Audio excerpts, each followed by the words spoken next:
Hi friends, അസ്സലാമു അലൈക്കും. Welcome to ജയം ട്രിപ്ലെറ്റ്സ്.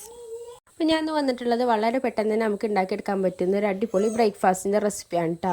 അപ്പോൾ എല്ലാവരും വീഡിയോ മുഴുവനായിട്ട് സ്കിപ്പ് അടിച്ചാതെ കാണാൻ ശ്രമിക്കാം കേട്ടോ. അപ്പോൾ അതെങ്ങനെ ഉണ്ടാക്കുന്നതെന്ന് കണ്ടു നോക്കാം.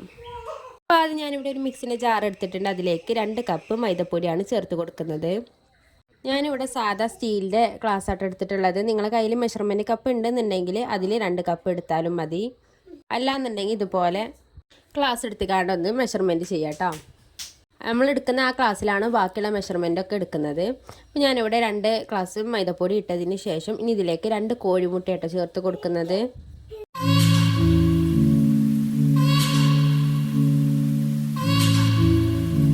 ഇതിലേക്ക് നമ്മൾ മൈദപ്പൊടി അളന്ന ആ ഒരു ക്ലാസ്സിൽ തന്നെ 2 ഗ്ലാസ് വെള്ളാട്ട ചേർത്ത് കൊടുക്കുന്നത്. 2 ഗ്ലാസ് മൈദപ്പൊടി ആയതുകൊണ്ട് 2 ഗ്ലാസ് വെള്ളം ചേർത്ത് കൊടുക്കുന്നു. നിങ്ങൾ എത്രത്തോളം മൈദപ്പൊടി എടുത്തുക്കണമെന്നുണ്ടെങ്കിൽ അതിനനുസരിച്ച് ചേർത്ത് കൊടുക്കാം കേട്ടോ. ഇപ്പോൾ 1 ഗ്ലാസ് വെള്ളം ഞാൻ ചേർത്തതിന് ശേഷം ഇതുപോലെ ഒന്ന് സ്പൂൺ വെച്ചാണ് നല്ലൊന്ന് ഇളക്കി കൊടുക്കുന്നുണ്ട് കേട്ടോ. അതിന് ശേഷം അടുത്ത 1 ഗ്ലാസും കൂടി വെള്ളം കൂടി ഒഴിച്ച് കൊടുത്തിട്ടുണ്ട്. അല്ലാന്നുണ്ടെങ്കിൽ നിങ്ങൾ ആദ്യം വെള്ളം ചേർത്തതിന് ശേഷം മൈദപ്പൊടി ചേർത്ത് കൊടുത്താലും മതി കേട്ടോ. അങ്ങനെയാണെന്നുണ്ടെങ്കിൽ അടിയിലൊന്ന് കട്ട പിടിക്കൂല. ഇപ്പോൾ അതുപോലെ നല്ലോണം മിക്സ് ചെയ്ത് കൊടുത്തിട്ടുണ്ട്. ഇനി ഇതിലേക്ക് ആവശ്യത്തിനുള്ള ഉപ്പ് ചേർത്ത് കൊടുക്കാം കേട്ടോ. അതും കൂടി ചേർത്തതിന് ശേഷം മിക്സിയിലിട്ടുകൊണ്ട് നല്ലോണം ബെൻഡ് ചെയ്തെടുക്കണം. കട്ടകളൊന്നും ഇല്ലാതെ നല്ലോണം അത്യാവശ്യം നല്ല രീതിയിൽ തന്നെ ഒന്ന് ബെൻഡ് ചെയ്തെടുക്കാം കേട്ടോ. അപ്പോൾ അതുകൊണ്ട് നമ്മളെ ബാറ്ററി ഈ രീതിയിലൊന്ന് ആയി വന്നിട്ടുണ്ട് കേട്ടോ. ഇതൊരു ബൗളിലേക്ക് മാറ്റി കൊടുക്കാം. ഇനി ഇതിലേക്ക് നമുക്കൊരു ചെറിയൊരു മിക്സും കൂടി ചേർത്ത് കൊടുക്കാനുണ്ട്. അപ്പോഴാണ് നമ്മളെ ബാറ്ററി ഒന്ന് മുഴുവനാവുക കേട്ടോ. അപ്പോൾ ഈ ബാറ്റർ ഒന്ന് മാറ്റി വെച്ചിട്ടുണ്ട്. ഇനി ഇതിലേക്ക് ഒരു മിക്സിൻ്റെ ജാർ എടുത്ത് വെച്ചിട്ടുണ്ട്. അതിലേക്ക് 1 തക്കാളിയാണ് കേട്ടോ, ഒരു ചെറിയൊരു തക്കാളിയാണ് ചേർത്ത് കൊടുക്കുന്നത്. അതുപോലെ തന്നെ കുറച്ച് മല്ലിയിലയും കൂടി ചേർത്ത് കൊടുക്കുന്നുണ്ട് കേട്ടോ.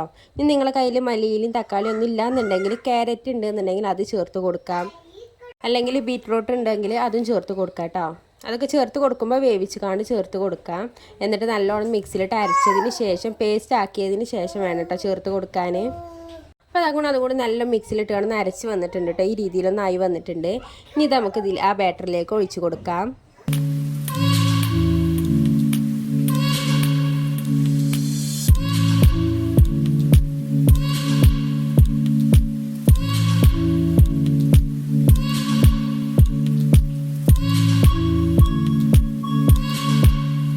അപ്പോൾ അതുകൊണ്ട് എല്ലാതൊന്നും ഒഴിച്ച് കൊടുത്തതിന് ശേഷം നല്ലോണം മിക്സ് ചെയ്ത് കൊടുക്കാം കേട്ടോ. ഇതിലേക്ക് ചെറിയ കളറിന് വേണ്ടി ഞാനിവിടെ മഞ്ഞൾപ്പൊടി ചേർത്ത് കൊടുക്കുന്നുണ്ട്. ഞാൻ നേരത്തെ പോലെ ക്യാരറ്റാണ് നിങ്ങൾ ഇടുന്നത് എന്നുണ്ടെങ്കിൽ ഈ മഞ്ഞൾപ്പൊടി വേണ്ട. അതുപോലെ തന്നെ ബീട്രൂട്ട് ആണെന്നുണ്ടെങ്കിലും ഈ ഒരു മഞ്ഞൾപ്പൊടി ചേർക്കേണ്ട ആവശ്യമില്ല കേട്ടോ. ഇത് ഞാൻ ജസ്റ്റ് ഒരു കളറിന് വേണ്ടി ചേർക്കാമെന്ന് മാത്രം. അതും കൂടി ചേർത്തതിന് ശേഷം 1 സ്പൂണ് നെയ്യാണ് കേട്ടോ ആഡ് ചെയ്ത് കൊടുക്കുന്നത്. അതുകൊണ്ട് ചേർത്തതിന് ശേഷം നല്ലോണം മിക്സ് ചെയ്ത് കൊടുക്കാം കേട്ടോ. നെയ്യൊക്കെ എല്ലാ ഭാഗത്തും എത്തുന്ന വിധത്തിലൊന്ന് മിക്സ് ചെയ്ത് കൊടുത്തിട്ടുണ്ട്. ഈ സമയത്ത് നിങ്ങൾക്ക് ഉപ്പ് വേണമെന്നുണ്ടെങ്കിൽ കുറച്ചും കൂടി ഉപ്പ് വേണമെങ്കിൽ ചേർത്ത് കൊടുക്കാം കേട്ടോ നോക്കിയതിന് ശേഷം. അതുകൊണ്ട് നമ്മളെ ബാറ്ററി ഈ ഒരു തിക്നെസ്സിലാണ് വരേണ്ടത്. ഒരുപാട് ടൈറ്റ് ആവണ്ട, എന്നാൽ ഒരുപാട് ലൂസും ആവണ്ട കേട്ടോ. ആ ഒരു രീതിയിൽ വേണം ഈ ഒരു ബാറ്ററി തയ്യാറാക്കി എടുക്കാൻ. ഓട്ടടൻ്റെ ഒക്കെ ഒരു മാവ് ഉണ്ടാവില്ല, ആ ഒരു രീതിയിൽ വേണം കേട്ടോ അതിൻ്റെ ബാറ്ററി ഒന്നായി വരാൻ. അപ്പോൾ അതൊക്കെ ഈ രീതിയിലൊന്നായി വന്നിട്ടുണ്ട്. നമുക്കിനി ഇത് ഓരോന്നായിട്ടൊന്ന് ചുട്ടെടുക്കാം. അപ്പോൾ അതിന് ഞാനിവിടെ ഒരു പാലപ്പച്ചട്ടി വെച്ചിട്ടുണ്ട് കേട്ടോ. നല്ല ചൂടായി വന്നതിന് ശേഷം ഫ്ലെയിം കുറച്ചതിന് ശേഷം മാത്രം ഈ ഒരു ബാറ്റർ ഒഴിച്ച് കൊടുക്കാം കേട്ടോ. ഇനി ഒഴിച്ചതിന് ശേഷം ഇതുപോലെ ഒന്ന് ചുറ്റിച്ച് കൊടുക്കാം. ഒരുപാട് കട്ടിയിൽ വേണ്ട കേട്ടോ ചുട്ടെടുക്കാൻ, നൈസായിട്ട് വേണം ചുട്ടെടുക്കാൻ. അപ്പം അതിന് 1 തവി മാത്രം ഒഴിച്ചാൽ മതി. എന്നിട്ട് ആ ഒരു അപ്പം റെഡി ആയതിന് ശേഷം അടുത്ത തവി ഒഴിച്ചതിന് ശേഷം വേറൊരു അപ്പം ഉണ്ടാക്കാം കേട്ടോ. അപ്പോൾ അതുകൊണ്ട് പെട്ടെന്ന് തന്നെ നമുക്കിതുപോലെ ഹോൾസ് വരും കേട്ടോ.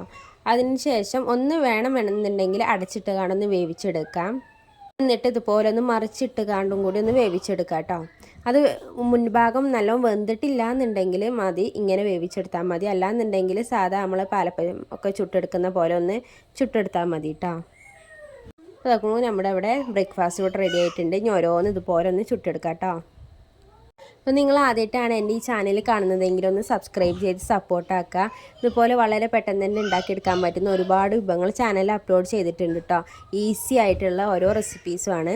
അപ്പോൾ എല്ലാവരും ചാനൽ ഇഷ്ടമാകുകയാണെന്നുണ്ടെങ്കിൽ നിങ്ങളെ ഫ്രണ്ട്സിനും റിലേറ്റീവ്സിനും ഒക്കെ നമ്മളെ ചാനലൊന്ന് ഷെയർ ചെയ്ത് കൊടുക്കുക കേട്ടോ.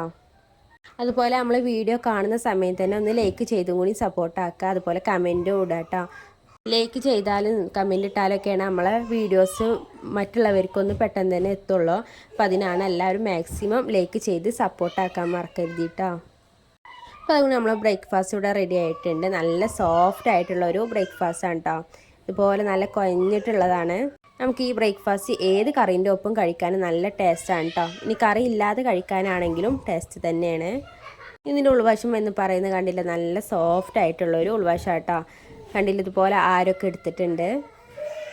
അപ്പോൾ ഇന്നത്തെ വീഡിയോ എത്ര ഉള്ളൂ കേട്ടോ. എല്ലാവർക്കും ഇഷ്ടമായെന്ന് വിചാരിക്കണു. ഇഷ്ടമായിക്കണമെന്നുണ്ടെങ്കിൽ നേരത്തെ പറഞ്ഞതുപോലെ തന്നെ ലൈക്ക് ചെയ്ത് സപ്പോർട്ടാക്കുക.